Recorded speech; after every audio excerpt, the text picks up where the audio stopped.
Hey everyone, welcome back to CryptoCache. Thank you so much for joining me here. I hope you're having an amazing day. We're going to take a quick look here at Mana, see kind of what's going on, and just to quickly clarify, Mana is doing very, very well. We just got to make sure it doesn't come back down and obviously understand what that looks like.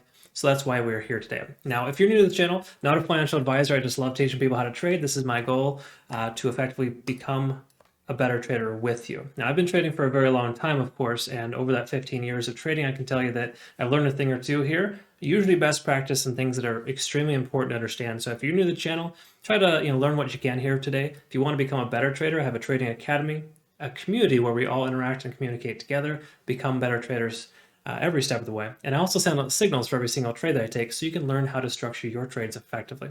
You can also one-click follow and track it if you'd like. There's really cool options through Cornix, but it's fully automated if that makes your life easier.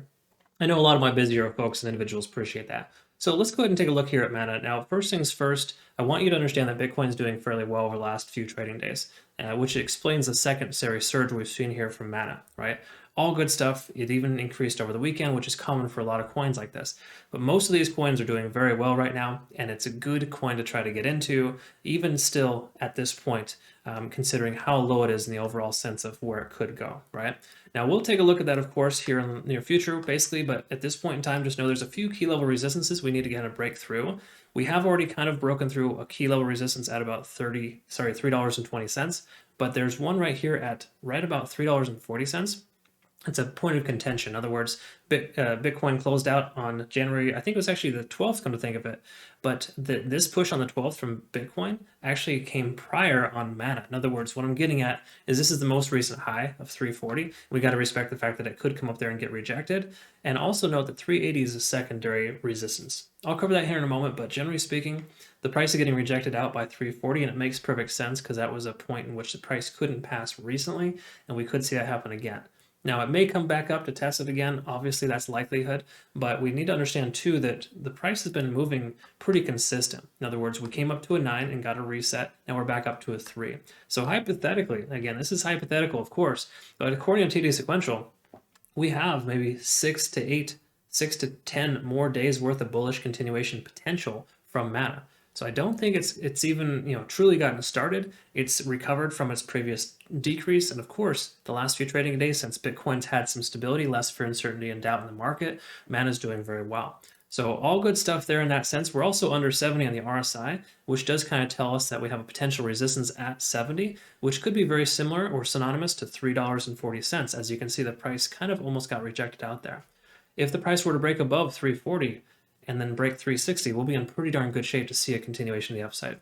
But I wouldn't be upset with a consolidation phase right now for the next 24 hours from Mana. Let Bitcoin calm down from 44 down to 42,000, 42,300, that next Fibonacci retracement level support, and allow Mana to do the same thing at 320.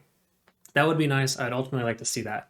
Now, you're probably asking yourself, why does he want to see the price come down? Well, the main reason why is if it doesn't come down like it did here before, right here, take a look at that. If it doesn't come down, it doesn't have a chance to be able to kind of relax and recover, right? Think about running a marathon. If you're going to run a marathon, breaks in between marathons is probably pretty ideal, right? You don't want to just wear yourself out the day before you're going to run quite a few miles. Same scenario here with Mana. If it can't continue to run if it doesn't have a relaxation phase. And that's the same exact scenario. So ultimately, that's kind of what we're looking at there. Good stuff from Mana on the 1 day. We're getting a little close to that resistance level, but it's perfectly fine to have that kind of rejection at that price point. Give it a chance to breathe and come back up again. Let it try a second time. But that's perfect. I like what we see here. These candle wicks are getting larger too as well, so it does kind of imply that it keeps trying. If we look at TD Sequential on the 4 hour as well, though, we did get up to an 8, and now we got a consolidation phase. So it's actually very healthy in a lot of ways. This is that nice, healthy staircase type of pattern I like to talk about that is extremely important, because if you're going to be able to have an increase, you want to be able to have the price slowly progress upwards and not shoot up parabolically. And Mana's done very well in that sense to be able to have this continuation up to an 8 or a 9, retrace down, and continue up to reset that counter. So if us being at a 1 or a 2 right now, hypothetically, we've got a full trading day's worth of increase from Mana left in the tank. That's a great sign. Basically tells us we have more potential to the upside. Only thing I don't love here is that the RSI is trending above 70 on the 4 hour chart. And usually when you see an RSI up over 70 on the 4 hour, there can be usually a correction or a pullback. Now bear in mind, with these candlesticks here and the way that they're forming, you can tell with some of these double dojis here, there's some indecision and it doesn't want to come down any lower. And the likelihood of it continuing upside to the upside is actually quite high right now. So all good stuff here for Mana. I don't see any reason why it should slow down, but if it were to, just keep in mind 320 is probably the most immediate support level it could consolidate at, and then it would increase from there. Even if it were to come down to, just say anywhere as low as 285, that wouldn't be terrible because that'd be really close to its previous low, and that would essentially help us to continue to make higher lows, right? So even if we got this next low to come down this far, I'd just say $2.90, $3 even is probably a round number. As long as we don't go anywhere under $3, we'll be in pretty good shape to continuously make higher highs and higher lows. And that's ultimately what we're looking for here. Just bear in mind this candlestick here right now that's forming on the 4-hour, it does signal that we might see a turnaround. It's close to a gravestone, so we may see the price push down. Basically just implies that the price is right back to where it started, even though it tried to push really high. And that's likely from the surge from Bitcoin here. It just hit, I think it hit 44,500 a moment ago, and is correcting itself naturally. So it's perfectly fine. We see that happen a lot. And Mana is no exception. So truth be told, looking very good. One last thing to summarize on the 4-hour here. Let's clarify this. We got a potential MACD divergence. I'm not trying to stress you out or worry you. That's very standard, very normal. So we could see the price again push down to 320 and or $3. Okay. I do think $3 is the most immediate lowest point that we'll see from Mana. If it comes lower than that, then we might see a potential bearish type of divergence, but it'd be normal if it comes down to 3 or higher. All good things if we see that. So just maybe consider a dollar cost average target at $3 or $3.20. Add to your position as the price continues to increase. Moving on to the 4-hour here though, or sorry, the 1-hour rather, we're looking at TD sequential. We got a reset here at a 9, and of course we're back down to a 6, then up to a 5. Translation just means we have about 4 hours left of continuation of the upside as a potential. Does it have to do that? No, but we do still have, again, gas left in the tank there, so to speak, where Mana can continue higher. Once again, pending Bitcoin doesn't drop to 42,000 or 42.3, the next major Fibonacci retracement level support, we should be in good shape for that. Furthermore, if we take a look at Ichimoku Cloud, this is one thing you do need to acknowledge. We do have a sell signal from the cloud letting us know that the lagging span intersected with the price action. So it's basically stayed in this range for too long that the cloud is basically saying, hey, we might want to consider closing our position because a reversal is imminent, all right? And it doesn't mean it's going to happen. Oftentimes the Ichimoku Cloud will give us an indication to sell and it keeps going up. It's a conservative indicator, so try to understand that. If you're conservative like myself, you should maybe consider taking some profit. You don't have to close your whole position, maybe take 50 or 30%, whatever the case is, whatever feels most comfortable with you, and you go that route. Again, before you took this trade, you should have set multiple profit targets and set a stop loss. I cover this in every single video of mine, and I want to recommend and reiterate that you always do this if you can.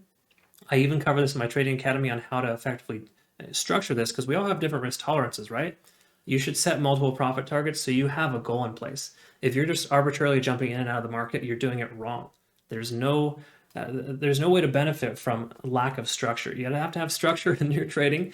And what I'm getting at here is that if you hadn't set multiple profit targets, go back to the drawing board and make sure you are setting targets before you take a trade. If you have no goal or no destination, how are you going to get there, right? Concurrently, also have a trailing stop loss in place. That's why we use Cornix as a trading bot in my signals that I send out for my community, because it helps you understand and get you that structure that you need to have when you're taking a trade. So again, you're not just loosely shooting into the dark, you're actually accurately trying to get to where you need to go. And if you don't get where you need to go, it closes it out for you as you hit your targets higher, right? It's an amazing, awesome thing. Make sure you always use a trailing stop loss. It's highly recommended. And the bots are very easy ways to do that. But to summarize here, Cloud is telling us to potentially close or trim our position.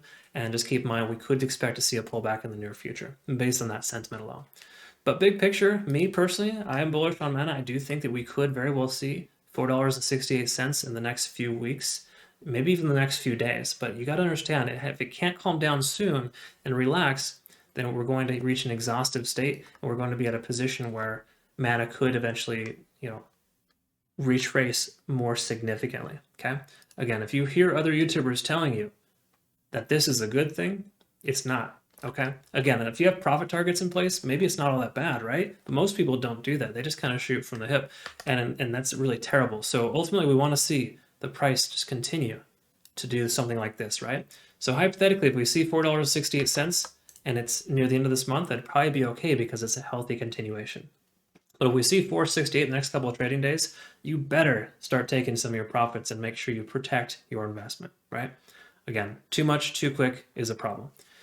Once again, I teach all this in my trading academy, so I hope you can eventually learn from that. If you're currently a member and you're watching this, watch all of my videos over and over again until it sinks in, right? The whole point of those videos is to give you a solid foundation to build on so you can have, the advanced trading techniques that I teach you make more sense if you understand the basics and you have a good foundation to build on, right? There's no point in building on an unstable foundation, right? We know that. Use that with trading. It's the same thing. All right. Enough about that. I'm sorry, I do kind of go off on that, but the whole goal is to make sure that you become a better trader because I'm so tired of seeing misinformation out there that it's frustrating to me. And I can tell you that, Mana has a lot of potential, but if you don't know what you're doing, this industry will seriously hurt you. So just do yourself a favor and get that due diligence and make sure you have a good solid foundation. Either way, thanks again for your time. I hope you learned something here today. Comment below if you did. If not, that's okay. Maybe the next video will speak to you. I look forward to getting to know you better. Once again, CryptoCache.tech is the website for my trading academy. Consider joining if you'd like. I look forward to it. Hope you have a good rest of your day once again. Thanks again for your time. We'll see you soon.